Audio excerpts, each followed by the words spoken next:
तो नमस्कार दोस्तों, स्वागत है आप सभी का एक और नए वीडियो में। आज की इस वीडियो में हम बात कर रहे हैं पॉलिटी के एक वेरी इंपॉर्टेंट टॉपिक पार्लियामेंट के बारे में, यानी कि संसद के बारे में। तो बहुत ही ध्यान से इस लेक्चर को देखिएगा। इस वीडियो में हम लोकसभा और राज्यसभा के बारे में डिटेल में डिस्कस करेंगे और जो भी इंपॉर्टेंट पॉइंट इस टॉपिक से बनेंगे वो हम इस वीडियो में कवर करेंगे। तो चलिए वीडियो को स्टार्ट करते हैं। उससे पहले अगर आप हमारे चैनल पर नए हैं तो प्लीज़ यह चैनल को सब्सक्राइब कर लेना।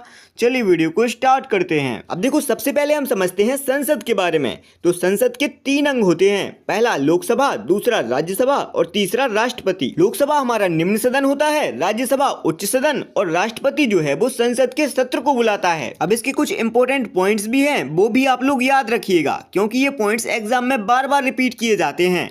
भारतीय संविधान में संसदीय प्रणाली ब्रिटिश संविधान से ली गई है। अब जैसे सेकंड है हमारा, भारतीय संविधान में संसद को आर्टिकल 79 में रखा गया है, यानी कि अनुच्छेद 79 में रखा गया है। चलिए अब हम लोकसभा और राज्यसभा के बारे में एक एक करके डिटेल में डिस्कस करते हैं। अब सबसे पहले हम लोकसभा को समझते हैं। अब इसके बारे में हम पॉइंट बाई पॉइंट डिस्कस करते हैं ताकि आपको समझने में आसानी होगी। लोकसभा संसद का निम्न सदन होता है। अब लोकसभा के सदस्यों के कार्यकाल की बात करें तो वो 5 वर्ष का होता है। लोकसभा अध्यक्ष और उपाध्यक्ष की नियुक्ति लोकसभा के सदस्यों द्वारा होती है, यानी कि लोकसभा अध्यक्ष और उपाध्यक्ष लोकसभा के सदस्यों द्वारा चुने जाते हैं। अब लोकसभा के सदस्यों के निर्वाचन की बात करें तो ये जनता द्वारा प्रत्यक्ष रूप से किया जाता है। हमारी भाषा में जो सांसद होते हैं वही लोकसभा के सदस्य कहलाते हैं। अब लोकसभा सदस्य बनने के लिए क्या क्या योग्यताएं होनी चाहिए वो हम समझते हैं। पहला, उस व्यक्ति की उम्र 25 वर्ष होनी चाहिए और उसे भारत का नागरिक होना चाहिए। दोस्तों अब हम समझते हैं कि संसद में लोकसभा सदस्यों की संख्या कितनी होती है। अब देखो, मैक्सिमम सदस्यों की संख्या होती है 552। कितनी होती है? 552।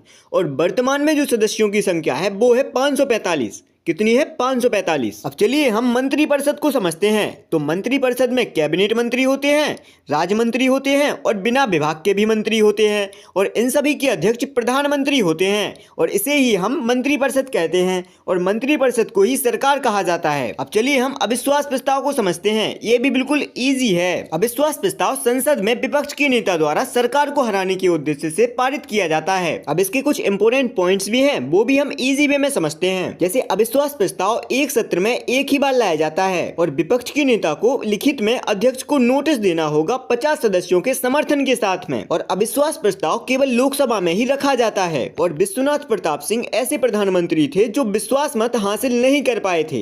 ये वेरी वेरी इंपॉर्टेंट पॉइंट है, इसको भी आप लोग याद रखिएगा। अब पहले लोकसभा अध्यक्ष थे वो थे हमारे जीवी मावलंकर। अब पहले लोकसभा महिला अध्यक्ष थी वो थी हमारी मीरा कुमार जी और वर्तमान लोकसभा अध्यक्ष हैं वो है हमारे ओम बिरला जी। अब चलिए हम राज्यसभा को समझते हैं। ये भी बिल्कुल सिंपल है। राज्यसभा संसद का उच्च सदन होता है और राज्यसभा के सदस्यों की नियुक्ति राज्य विधानसभा के सदस्य करते हैं, यानी कि विधायकों द्वारा की जाती है। राज्यसभा कभी भी भंग नहीं होती और हर 2 वर्ष में 1/3 सदस्य सेवानिवृत्त होते हैं और नए सदस्य आते हैं। अब राज्यसभा के सदस्यों के कार्यकाल की बात करें तो वो होता है 6 वर्ष, लेकिन लोकसभा के सदस्यों के कार्यकाल था वो था हमारा 5 वर्ष।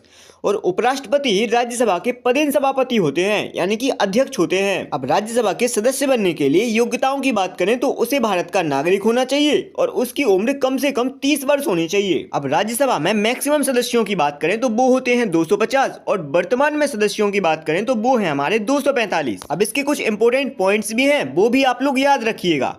तो पहले राज्यसभा सभापति थे वो थे हमारे सर्वपल्ली राधाकृष्णन जी और पहले उपसभापति थे वो थे हमारे एस.बी. कृष्णमूर्ति राव जी और वर्तमान में राज्यसभा सभापति हैं वो है हमारे सी.पी. राधाकृष्णन जी। आई होप ये वीडियो आप लोगों के लिए हेल्पफुल होगी। अगर आप लोगों को वीडियो थोड़ी सी भी पसंद आए तो प्लीज यार लाइक सब्सक्राइब कर देना। मिलते हैं नेक्स्ट वीडियो में, तब तक के लिए जय हिंद, जय भारत, वंदे मातरम।